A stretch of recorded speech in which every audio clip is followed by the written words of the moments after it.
देखने हो तो कार्टून चले आओ seven toon. Seven toon seven toon seven toon seven twin.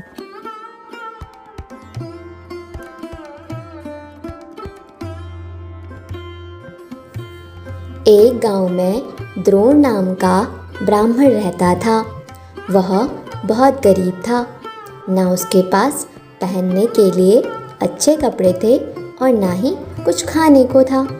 ब्राह्मण जैसे तैसे भिक्षा मांगकर अपना गुजारा कर रहा था।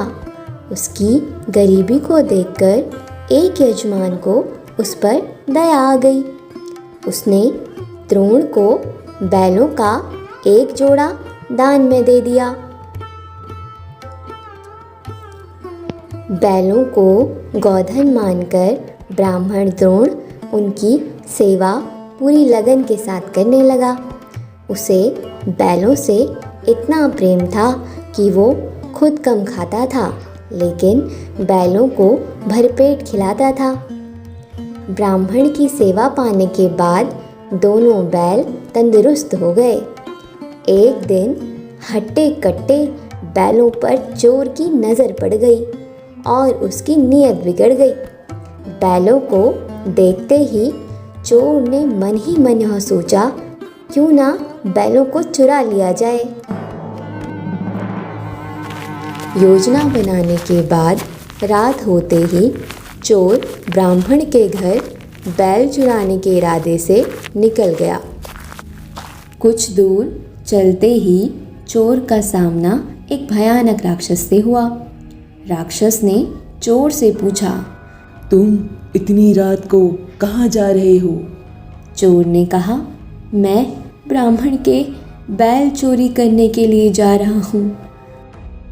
चोर की बात सुनकर राक्षस बोला, डरो नहीं, चलो मैं भी तुम्हारे साथ चलता हूँ। मैं कई दिनों से भूखा हूँ। मैं उस ब्राह्मण को खाकर अपनी भूख शांत करूँगा और तुम उसके बैल ले जाना। चोर के मन में हुआ कि रास्ते के लिए एक साथी भी हो जाएगा तो इसे साथ में ले जाने में कोई बुराई नहीं है। यह सोचकर चोर अपने साथ राक्षस को लेकर चला और ब्राह्मण के घर पहुंचा।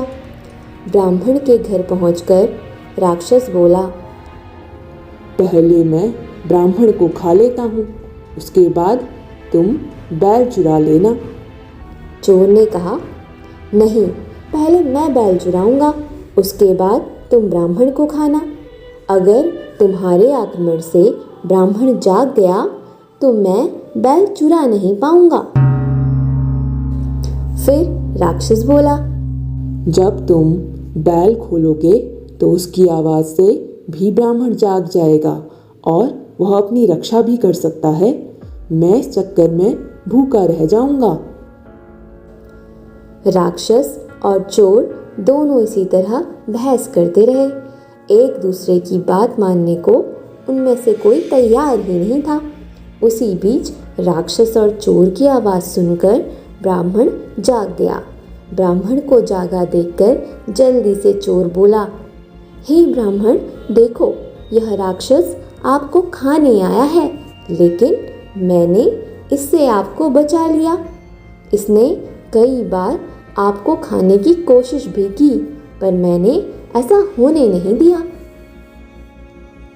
चोर की बात सुनकर राक्षस ने भी तुरंत कहा, नहीं ब्राह्मण, मैं आपको खाने नहीं बल्कि आपके बैलों की रक्षा करने के लिए यहाँ पर आया हूँ।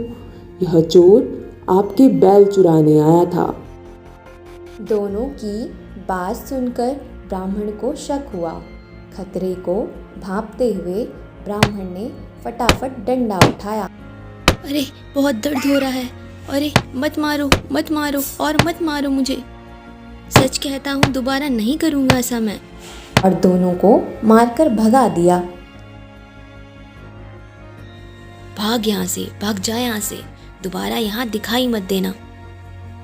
इस कहानी से हमें क्या सीख मिलती है?